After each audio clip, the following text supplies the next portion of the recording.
Salam sejahtera, berita Pagi Sarawak edisi Selasa 27 Oktober bersama saya, Bumawin. Kementerian Pelancongan, Seni dan Budaya Motek menerusi Kraftangan Malaysia membangunkan 4 inisiatif digitalisasi secara berperingkat. Menterinya Datuk Seri Nancy Shukri memberitahu 4 inisiatif tersebut ialah eCraft Bazaar, MyCraft Shop, aplikasi Craft on the Go, Google Arts and Culture. Datuk Seri Nancy Shukri memberitahu platform pemasaran ini telah membuka peluang kepada usahawan kraft dan pengguna dalam tempoh Perintah Kawalan Pergerakan PKP untuk berurus niaga secara dalam talian selain mendapat informasi berkaitan produk kraft dan perkhidmatan yang diperlukan. Beliau pasti inisiatif tersebut memberi impak dan akan mencapai sasaran sekiranya peniaga atau usahawan kraft, seni dan budaya memiliki ilmu pemasaran yang berteraskan digitalisasi.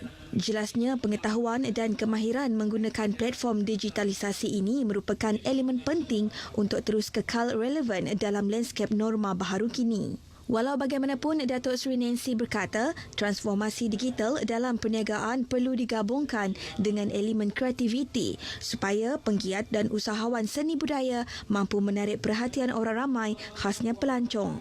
Beliau yang juga Ahli Parlimen Batang Sadong berkata demikian menerusi teks ucapan yang dibacakan oleh Setiausaha Politiknya Mohamed Kamaluddin Mohamed Effendi pada Majlis Penutupan Makmal Keusahawanan Seni Budaya 2020 di Dewan Mesra Simunjan. Tahun lepas, sektor kebudayaan di bawah Motek telah merekodkan pendapatan sejumlah RM585.4 juta yang dijana melalui kluster kreatif seni budaya iaitu merangkumi kraftangan, seni visual, seni persembahan dan warisan budaya. Statistik ini menunjukkan produk-produk kesenian dan kebudayaan sebagai salah satu kluster dalam industri kreatif yang mampu merancangkan kegiatan ekonomi dan mewujudkan peluang pekerjaan sekaligus memperbaiki mutu kehidupan masyarakat. Pelaksanaan sistem tagang berpotensi memastikan sumber ikan asli dapat dikekalkan sekaligus menjana pendapatan masyarakat di kawasan luar bandar. Menurut Menteri Pemodenan Pertanian, Tanah Adat dan Pembangunan Wilayah, Dato' Ahmad Douglas Sugambas, pelaksanaan sistem itu akan memberi kesedaran terhadap masyarakat tentang pemeliharaan dan komitmen dalam mempertingkat pengeluaran ikan sungai untuk produk makanan serta menggalakkan sektor pelancongan. Dato' Ahmad Douglas berkata ia juga akan mewujudkan sikap bertanggungjawab dalam menghalang, mengawal dan mengurangkan pencemaran sungai dalam memelihara persekitaran semula jadi kepada generasi akan datang. We are restocking the river and maintain the sustainability for the river dengan ikan-ikan asli masih kita kekalkan. Dan di beberapa tempat ianya akan jadi produk pelancongan. Ia pun juga akan mengeluarkan makanan protein yang boleh membantu orang di kampung dan pendapatannya.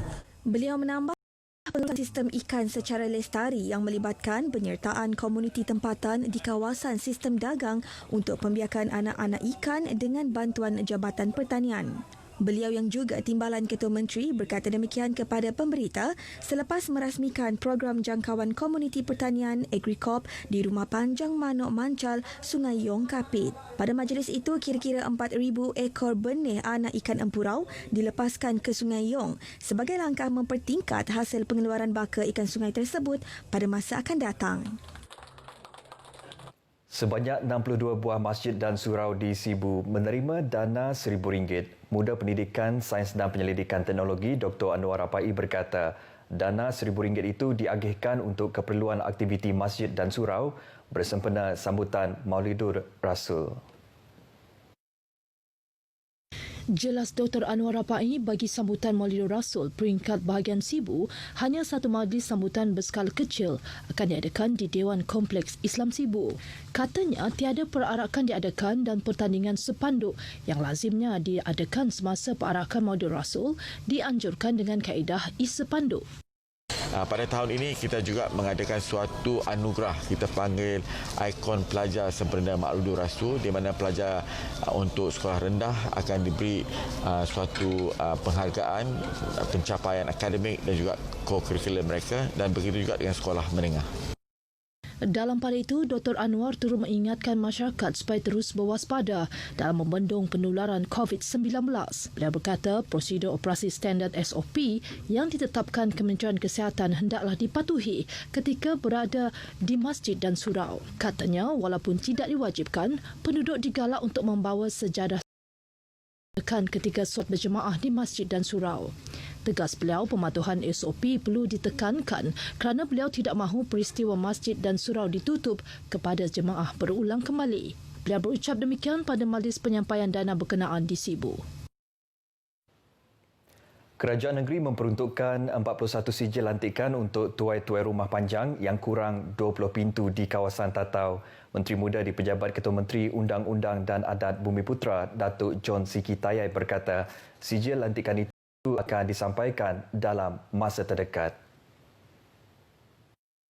Jelasnya, sebelum sijil lantikan itu diberikan, semua tuai-tuai rumah panjang berkenaan perlu membuktikan bahawa rumah panjang berkenaan benar-benar wujud. Tambahnya, pihak pejabat daerah bersama penghulu kawasan juga akan turun ke kawasan bagi memastikan kewujudan rumah panjang berkenaan. Beliau menyatakan demikian dalam majlis pemimpin bersama rakyat di Rumah Suai Sawang, Sungai Kelawit, Tatau.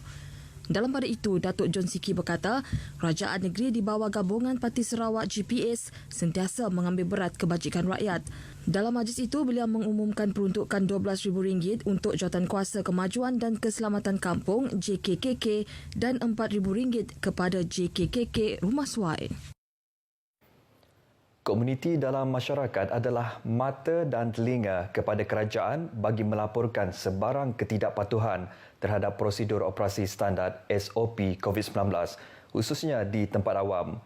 Justru itu, setiap individu wajar memainkan peranan masing-masing bagi memastikan pematuhan SOP dalam usaha memutuskan rantaian wabak COVID-19. Ahli Dewan Undangan Negeri Adun Samalaju, Majang Renggi menekankan pentingnya peranan komuniti dalam membantu kerajaan di samping mendidik masyarakat mengikut saranan Kementerian Kesihatan dalam menjalani kehidupan seharian. Kini bukanlah masanya untuk kita bersikap sambil-lewa dalam mematuhi SOP yang telah ditetapkan oleh kerajaan. Ingatlah, virus COVID-19 tidak memilih mangsanya.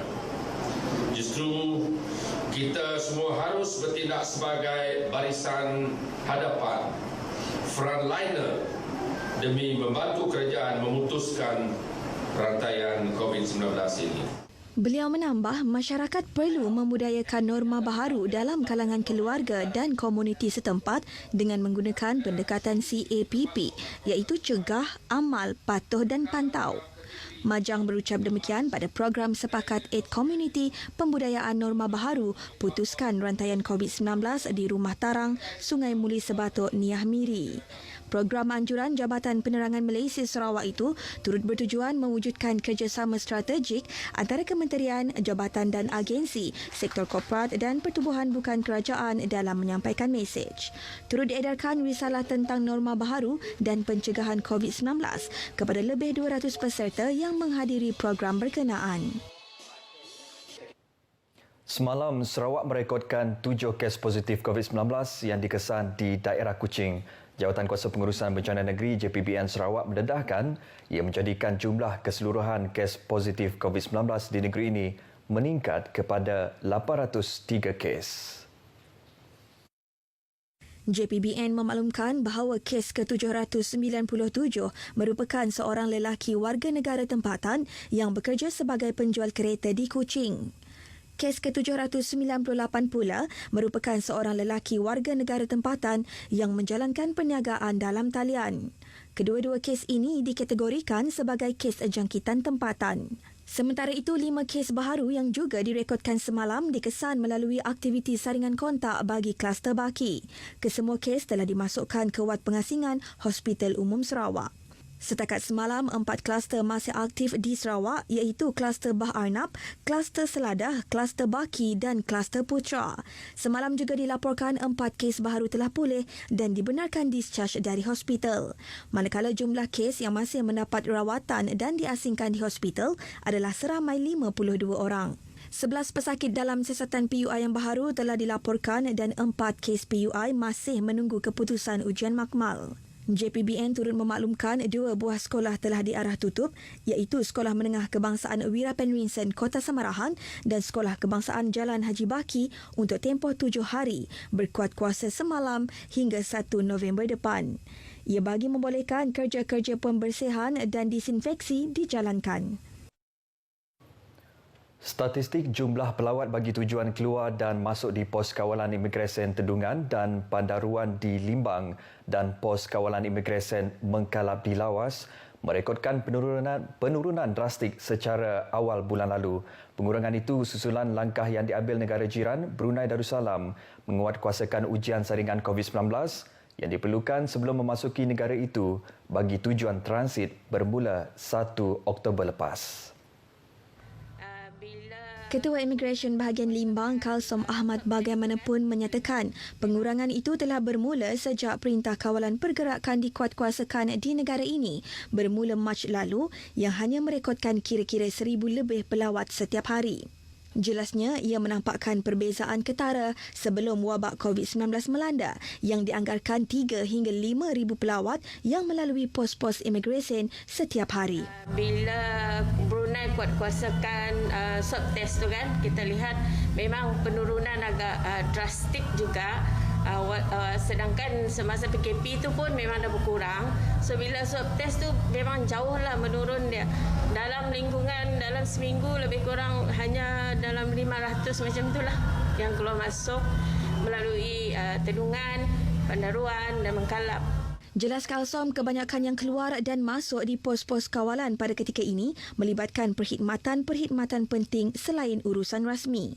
Walau bagaimanapun, beliau memberitahu di pos kawalan imigresen Merapok di Lawas sedikit berbeza, purata 2,000 lebih pergerakan pelawat keluar dan masuk dalam seminggu. Beliau turut memaklumkan pengurangan itu didorong oleh keinginan penduduk Limbang menggunakan bot ekspres untuk ke Lawas atau penerbangan terus dari Limbang ke Miri. Beliau ditemui pemberita selepas diminta memberi reaksi dalam perkara itu di Limbang. Baik saudara, paparan itu tadi mengakhiri berita pagi Sarawak hari ini. Saya Bumawin, jumpa lagi.